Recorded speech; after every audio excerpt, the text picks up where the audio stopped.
Looks like someone forgot to duck, Sergeant. The voice cut through the humid Texas morning like a rusty knife.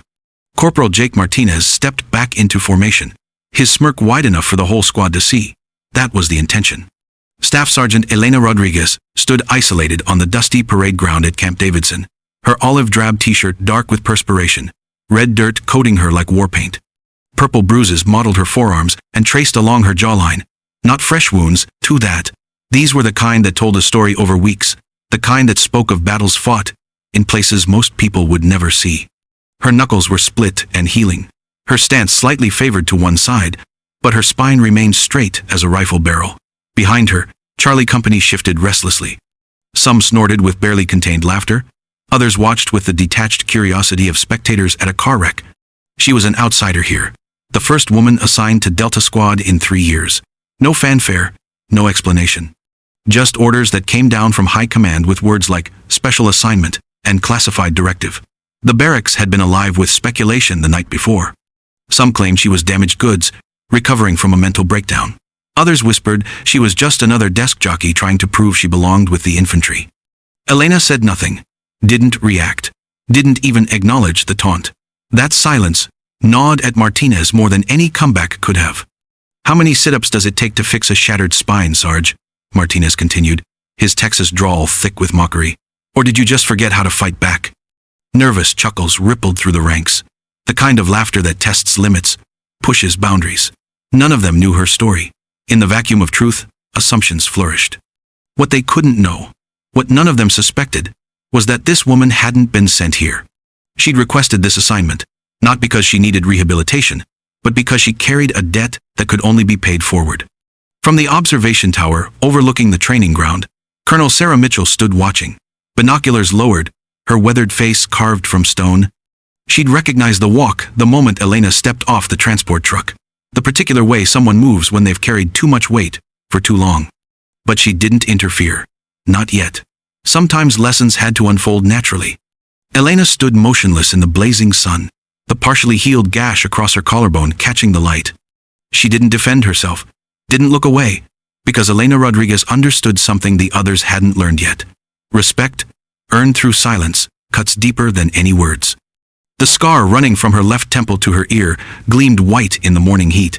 Clean, precise, the kind surgeons leave behind when they're racing against time. Her shoulders were set, but her stillness wasn't defiance. It was something deeper, quieter. Then Colonel Mitchell's voice cracked across the training ground like a whip. Call sign, Iron Wolf. Everything stopped. The snickering, the sideways glances, even the desert wind seemed to pause. Martinez blinked, confusion replacing his smug confidence. Iron what now, ma'am? Mitchell descended from the tower, her boots striking the packed earth in measured beats. When she spoke again, her voice carried the weight of absolute authority. You just mouthed off to Iron Wolf, soldier. The formation didn't just go quiet. It crystallized. Like every person standing there had suddenly realized they were in the presence of something they didn't understand. Near the back, Private Tommy Chen, a kid from San Francisco whose older sister served in the Marines, felt his stomach drop. Holy shit, he whispered. That's her. The cadet next to him, Rodriguez from El Paso, felt the blood drain from his face. They'd heard the stories during late-night watches, legends passed around like ghost stories. Iron Wolf wasn't just a soldier, she was a myth. The operator who'd gone dark for a week in hostile territory, only to emerge carrying 3 wounded teammates to safety. But that was legend, exaggeration. It couldn't be this quiet, scarred woman standing before them with dust in her hair and old blood on her uniform. Could it? Mitchell stopped directly in front of Martinez, studying him like a predator evaluating prey. You don't need to understand what that call sign means, soldier, but you better damn well remember it. Behind Elena, Sergeant First Class Williams slowly came to attention, not because regulations demanded it, but because something in his gut told him it was right. For the first time since she'd arrived, a ripple of change moved through the formation. Not just silence now, recognition. You ever hear of Operation Blackwater? Mitchell's voice was steady, controlled, like the calm before a Category 5 hurricane. Martinez didn't answer immediately, still trying to figure out if this concerned him. But Colonel Mitchell wasn't asking for discussion. No, ma'am, Martinez finally managed. Mitchell turned slightly, addressing not just him, but the entire company. Her voice didn't rise. It didn't need to. 3 years ago, an 8-person reconnaissance team, was inserted into the Kandahar Mountains. High altitude, hostile territory, zero friendly support, within 50 miles. Their mission was to confirm intelligence on a terrorist training facility we weren't supposed to know existed. She paused, not for drama, but because the word still cost something. What should have been a 72-hour operation became 12 days of hell. A few recruits shifted uncomfortably. The morning heat suddenly felt oppressive. They were compromised on day 3. Ambush. 3 dead in the first 30 seconds. 1 missing, presumed captured. That left 4. The wind kicked up dust devils, but no one moved. One had taken shrapnel through his lung, could barely breathe without drowning in his own blood. Another, their medic, was unconscious with a traumatic brain injury. The team leader had been shot through both legs. Mitchell's eyes found Elena, who stood like a statue, her gaze fixed on some distant point. That left her, Staff Sergeant Rodriguez, shot through the shoulder, 2 cracked ribs, concussion, and 15 miles of enemy territory between her team and extraction. The company was dead silent now. Even the drill instructors had stopped what they were doing. She carried the medic, dragged the team leader on a litter she built from broken equipment and paracord, kept the wounded man alive with field surgery she performed, with a combat knife and a sewing kit. Elena was somewhere else now. Back then, there was no formation, no Martinez running his mouth. Just blood on the rocks. Just her own ragged breathing getting shorter every hour, and a voice behind her getting weaker. If I don't make it, tell my kids I tried. She'd kept walking even when her vision tunneled, even when she crawled the final 2 miles with him strapped to her back, because stopping meant they all died. Standing under the Texas sun, Elena's hands were clenched so tight, her nails drew blood from her palms.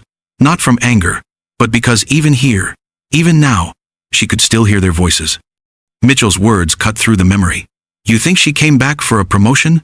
For recognition? Her gaze swept the formation.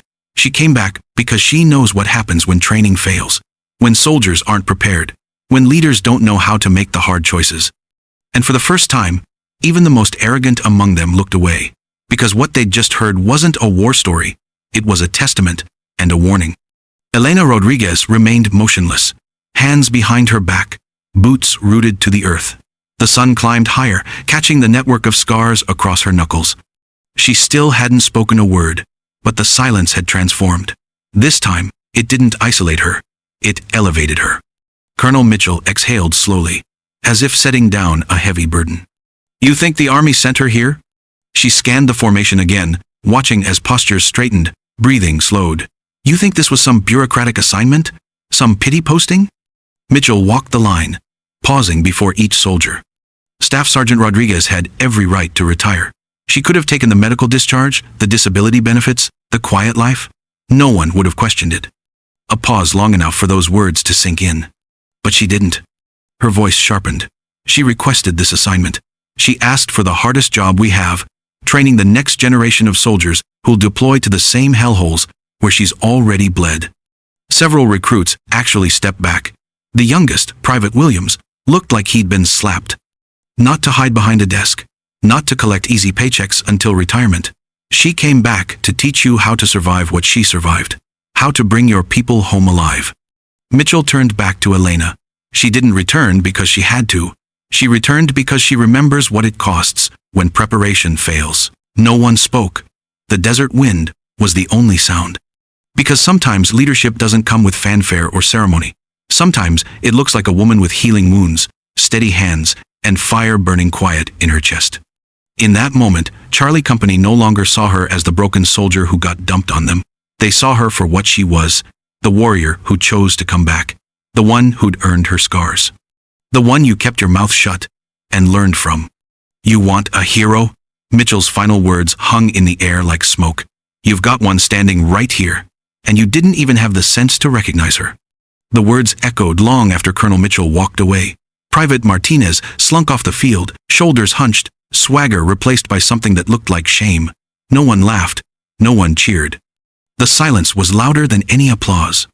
That evening, the mess hall carried its usual background noise. Trays clattering, conversations humming, the normal rhythm of soldiers unwinding. But something had changed. The laughter was quieter, more respectful. The usual crew joke seemed inappropriate somehow. In the far corner, at a table meant for 8, Staff Sergeant Elena Rodriguez sat alone, Same straight posture, same focused silence, eating with the mechanical precision of someone who'd learned not to waste food or time. Then, one by one, they came. No announcements, no apologies, just quiet footsteps and the scrape of chairs. A young private sat down first, then a corporal, then 3 more. They didn't speak, not sorry, not we were wrong, not thank you for your service. They just sat, ate, and occasionally glanced her way. Not with pity or guilt, but with something much rarer in a military mess hall: genuine respect. Halfway through the meal, one of the newer recruits found his voice. It came out as barely a whisper.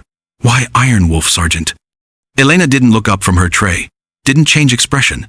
When she spoke, her voice was matter of fact, like she was reading from a manual. "Because I've lost 6 teams, 6 different missions, 6 groups of people who trusted me to bring them home. I'm the only one who keeps coming back." The table went completely still. No follow-up questions, no requests for details. Just that truth, hanging in the air between them. The silence that followed wasn't uncomfortable. It was reverent. Because everyone at that table understood they were sitting with someone who'd paid prices they couldn't imagine. She wasn't there to impress anyone. She wasn't collecting medals or building a reputation. She was there because that's what real leaders do. They come back, even when it hurts. Even when they're carrying ghosts. Even when every sane voice says, "You've done enough." They come back so the next generation knows what strength actually looks like. Because true strength doesn't demand attention. It doesn't need validation or applause. It bleeds quietly, trains without recognition, and stares down ignorance until people remember what honor means. That night, no one made speeches. No one formally thanked Elena Rodriguez for her service, but they didn't need to. They showed up. They stayed. They listened. And for the first time since she'd arrived at Camp Davidson, she didn't eat alone. The scar on her temple caught the fluorescent light as she finally looked up, meeting the eyes of the soldiers around her. In their faces, she saw something she'd almost forgotten existed: hope. The next generation, ready to learn not just how to fight, but how to lead, how to make the choices that would bring people home. Maybe, she thought, the ghosts could finally rest a little easier. Because Iron Wolf had found her pack.